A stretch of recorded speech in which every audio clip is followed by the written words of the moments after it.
రేవంత్ ఎప్పుడు వెంట్రుకతో కొండను లాగే ప్రయత్నాలే చేస్తారు. ఎంతటి తేలికైన వస్తువైనా దాన్ని వాడేవాడికి అనుగుణంగా అది పనిచేస్తుంది. అందరికీ ఉన్నట్టే బ్రూస్లీకి శరీరావయవాలు ఉన్నాయి, కానీ ఆయన చేసే మ్యాజిక్ ప్రపంచమే చూసింది. సీఎం రేవంత్ తీరు తన వద్ద ఉండే పరిమిత వనరులతో భారీ లక్ష్యాన్ని నిర్దేశించుకోవడం. రెండు భిన్న ధృవాలను కలిపి వారిద్దరిని ఒకే వేదిక మీద పొగడ్డం అంత తేలికైన విషయం కాదు. తాను మాట ఇస్తే అదెంత కష్టమైందైనా సరే పూర్తి చేస్తానన్న సీఎం రేవంత్. అందుకే అంటారు, అందరూ నడిచిన దారిలో నడిచే కన్నా రొటీన్కు భిన్నమైన ఎత్తులతో ఆడే ఆటలో కలిగే ప్రయోజనాలే వేరే లెవెల్లో ఉంటాయి. అయితే అందులో రిస్క్ చాలా ఎక్కువ. బాగా జరిగిపోతున్నప్పుడు రిస్క్ తీసుకోవడానికి చాలామంది ఇష్టపడరు. మనకెందుకు లేనిపోని పంచాయతీలు, నడిచిపోతున్న దాన్ని నడిచిపోనిస్తే దాన్ని కెలుక్కోవడం అవసరమా అన్నట్లుగా అత్యున్నత స్థానాల్లో ఉన్న వారి మైండ్ సెట్ ఉంటుంది. దీనికి తోడు వారికి తోడుండే థింక్ ట్యాంకర్లు కూడా సేఫ్ గేమ్ ప్లాన్కు ప్రాధాన్యత ఇస్తూ ఉంటారు. అలాంటి తీరుకు తెలంగాణ ముఖ్యమంత్రి రేవంత్ రెడ్డి భిన్నం. ఆయన ఎప్పుడూ తన ఆటను వెంట్రుకతో కొండను లాగే ప్రయత్నాలే చేస్తారు. అదే సమయంలో తన చేతిలో ఉన్నది వెంట్రుక మాత్రమే అన్న విషయం ఆయనకు తెలుసు. కానీ ఆ విషయాన్ని తన తోటి వారికి అర్థం కాకుండా చేసే చతురత ఆయన సొంతం. ఈ వీడియోని చివరి వరకు చూడండి. ప్లీజ్ లైక్ చేయండి, షేర్ చేయండి, అలాగే బెల్ బటన్ నొక్కి సబ్స్క్రైబ్ చేసుకొని స్కిప్ చేయకుండా ఎండింగ్ వరకు చూడండి. ఇక స్టోరీలోకి వెళ్తే, తెలంగాణ రాష్ట్ర ముఖ్యమంత్రి రేవంత్ రెడ్డి ఎప్పుడూ తన ఆటను వెంట్రుకతో కొండల్లాగే ప్రయత్నాలే చేస్తారు. అంతేనా?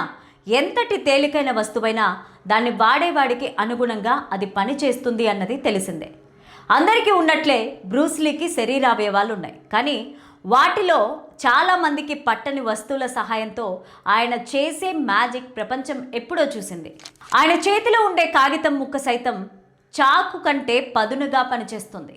సీఎం రేవంత్ రెడ్డి తీరు కూడా అలానే ఉంటుంది. తన వద్ద ఉండే పరిమిత వనరులతో ఆయన భారీ లక్ష్యాన్ని నిర్దేశించుకుంటారు. ఎన్టీఆర్ అన్న పేరును వాడుకోవడం అంత తేలికైన విషయమైతే కాదు. అది కూడా తెలంగాణ రాష్ట్ర ముఖ్యమంత్రిగా ఉండి, నిజానికి సీనియర్ ఎన్టీఆర్తో కలిసి పనిచేసి ఆయనకు సన్నిహితంగా మెలిగిన వారు, ఆయన కారణంగా రాజకీయంగా ఎంతో ప్రయోజనం పొందిన వారు సైతం చేయని పనిని సీఎం రేవంత్ రెడ్డి చేపట్టారు. తెలంగాణ రాష్ట్రంలో, అందున హైదరాబాద్ మహానగర నడిబొడ్డున ఉండే అమీర్పేట చౌరస్తాలో ఎన్టీఆర్ భారీ విగ్రహాన్ని ఏర్పాటు చేయడం ఒక ఎత్తైతే, ఆ ఏర్పాటుకు ఆయన ఇచ్చిన జస్టిఫికేషన్ పలువురిని ఆకట్టుకునేలాగా ఉందని చెప్పాలి. మరో ఆసక్తికర అంశం ఏంటంటే, ఆయన ఉన్నది కాంగ్రెస్ ముఖ్యమంత్రిగా. ఈ రోజున కాంగ్రెస్ పార్టీ ఎక్కువ ప్రస్తావించేది ఇందిరాగాంధీని, ఆ తర్వాతే రాజీవ్ను.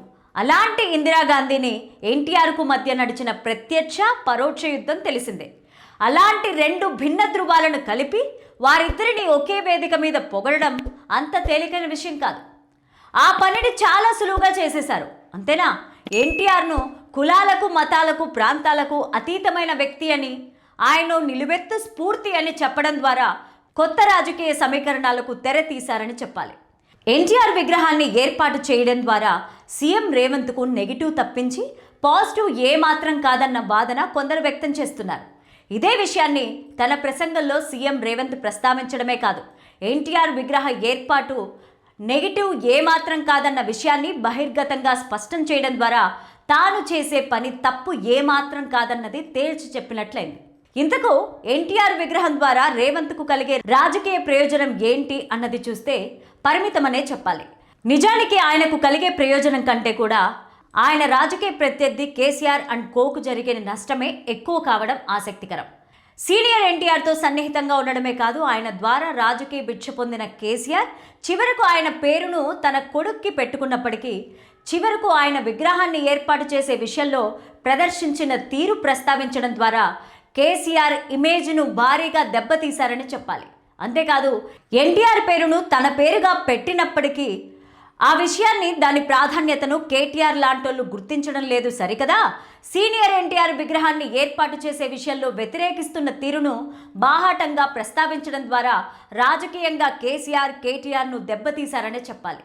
అదే సమయంలో ఎన్నికల సందర్భంగా ఇచ్చిన హామీలు నెరవేర్చారనే తప్పించి తమను తాముగా సొంతగా ఏమీ చేయలేదన్న విషయాన్ని స్పష్టం చేయడం ద్వారా తాను మాట ఇస్తే అదెంత కష్టమైందైనా సరే పూర్తి చేస్తానన్న సంకేతాన్ని ఇచ్చినట్లయింది. అందరి అంచనాలకు భిన్నంగా వ్యవహరించే సీఎం రేవంత్ వైఖరే ఆయనకు శ్రీరామ రక్షగా చెప్పక తప్పదు. తాజా ఉదంతం ఆ విషయాన్ని మరోసారి నిరూపించినట్లయింది.